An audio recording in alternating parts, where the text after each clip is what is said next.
A lot of questions about the migrant crisis, not a lot of questions about the economic crisis and the basic looming eviction and foreclosure apocalypse. Let's hear what he had to say about that. I should be flattered. People are coming because I'm the nice guy. That's the reason why it's happening. That I'm a decent man, or however it's phrased. That's why they're coming, because Biden's a good guy. Truth of the matter is, nothing has changed. As many people came, 28% increase in children to the border in my administration, 31% in the last year in 2019 before the pandemic in the Trump administration.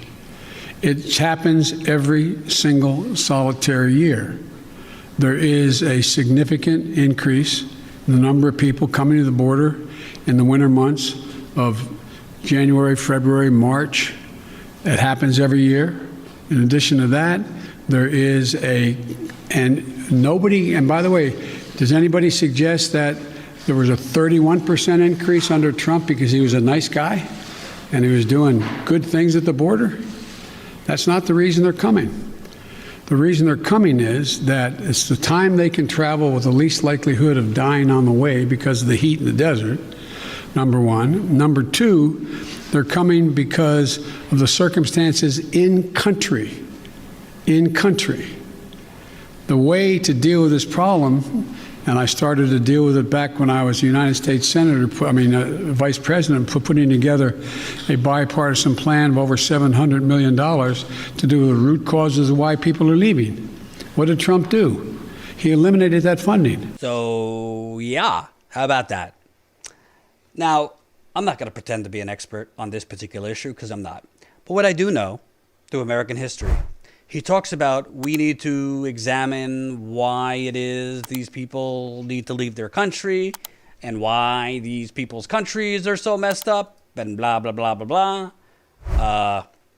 Any journalists want to mention the drug war that the United States has inflicted on most of these countries? Is that kind of persona non grata to bring up? The fact that the U.S. has caused, not solely, but the U.S. has caused a lot of economic, social corruption in these countries. Honduras, Guatemala, Belize, El Salvador. I mean, the list goes on. I don't want to pass myself off as an expert on the issue, but, I mean, it's kind of obvious. Kind of obvious. So this is like the thing for reparations. The Democrats always say, well, I think we need a committee here. I definitely think we could use a committee to study reparations. And he's saying, yeah, I think, I've put, she said later, which I'll show you that clip. I definitely think we need to, I'm going to put Vice President Kamala Harris on this to kind of figure out what's going on with these countries and why are they flooding out and what do we need to do. Just read a book, President Biden, or, a documentary or whatever. By the way, Biden has been for and voted for and pushed policies that only intensified the drug war in a lot of these countries. Also, Biden and the Democrats, with Republican help, have been very, very quick to prop up and support these brutal, corrupt leaders and dictators of a lot of these countries. But then they act surprised that they're all flooding through extreme weather, going through the desert, going through dangerous seas to try to get to this country. We are the ones damaging these countries. It's not only because of the U.S., but we certainly have poured gasoline on the fire and helped light the fire. But again, none of these journalists are actual journalists per se. They're not there to ask tough follow-ups. They're not there to actually point out badly needed context. No. That's not what this is. Definitely not. If you're watching this press conference, Biden said, yeah, I'm planning on running in 2024. Did you watch this press conference and think this person is going to be able to get through another campaign? Another campaign that, if all goes well, he won't. be in his basement. He'll have to campaign. Does anybody watching this think? I mean, I'm not trying to be rude or crass, but as the press conference went on, it's very clear that he's struggling. He's struggling. I don't know how else to say it. I'm not a doctor. I'm not playing doctor. I'm not diagnosing him with anything, but it was clear during the campaign, and it's abundantly clear now, he's not all there. I mean, frankly, at this point, I think it's irresponsible for the journalists that don't say anything and pretend that he's sharp as a marble. So let me play you this clip because I think it was a pretty clear kind of acknowledgement of they're trying to give Harris more foreign policy bona fides. And why would you want to give a candidate or a politician more of a resume in the foreign policy arena? Let's take a look. The idea that I'm going to say, which I would never do, that if an unaccompanied child ends up at the border, we're just going to let him starve to death and stay on the other side. No previous administration did that either, except Trump. I'm not going to do it. I'm not going to do it. That's why I've asked the Vice President of the United States yesterday to be the lead person on dealing with focusing on the fundamental reasons why people leave Honduras, Guatemala, El Salvador in the first place. It's because of earthquakes, floods. It's because of lack of food. It's because of gang violence. It's because of a whole range of things. So there you have it. I'm assigning Harris to handle the crisis in these countries. Come on.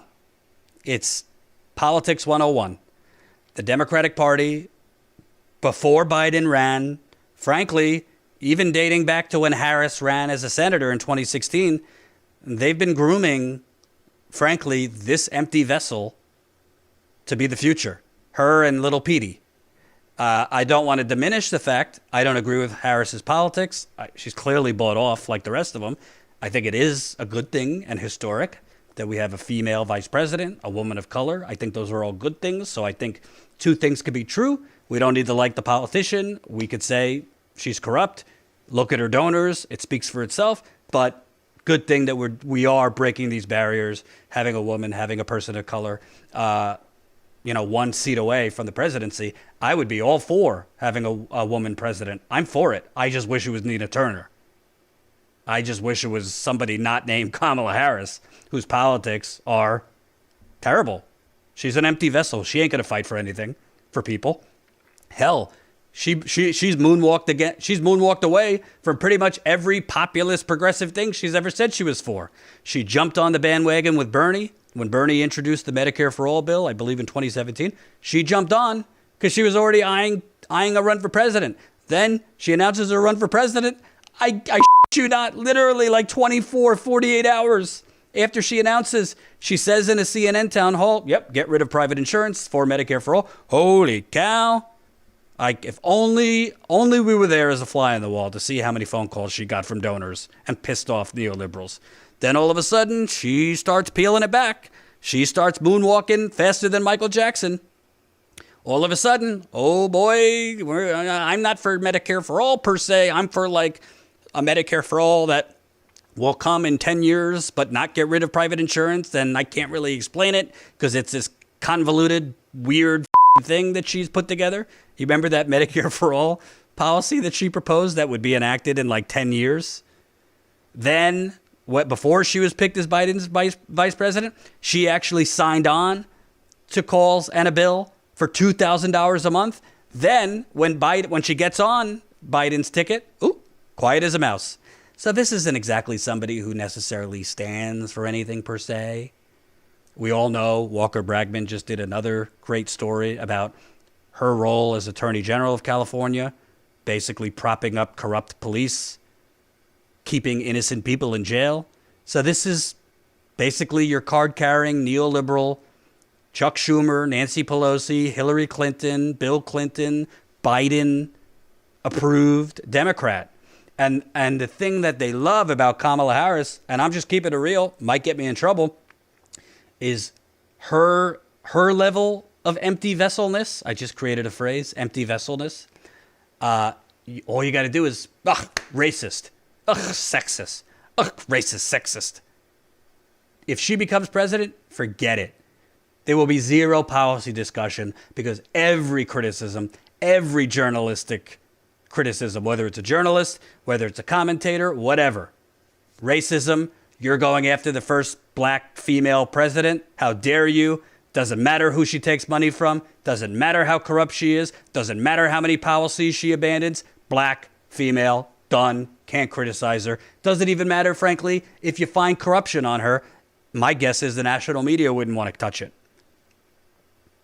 But make no mistake about it, Biden isn't like putting Kamala Harris in to handle these countries because like she's so wonderful at diplomacy and a crisis.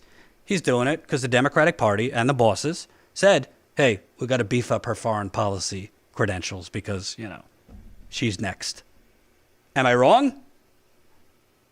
Am I wrong? We got to beef up her foreign policy credentials because do you see the guy speaking right now? Hope you enjoyed that last video. Hop on over to statuscoup.com where you can sign up for our email list and become a member for as low as $5 to $10 a month. Membership is how we grow. That's statuscoup.com/join. And remember, join our email list so we can grow the revolution with you.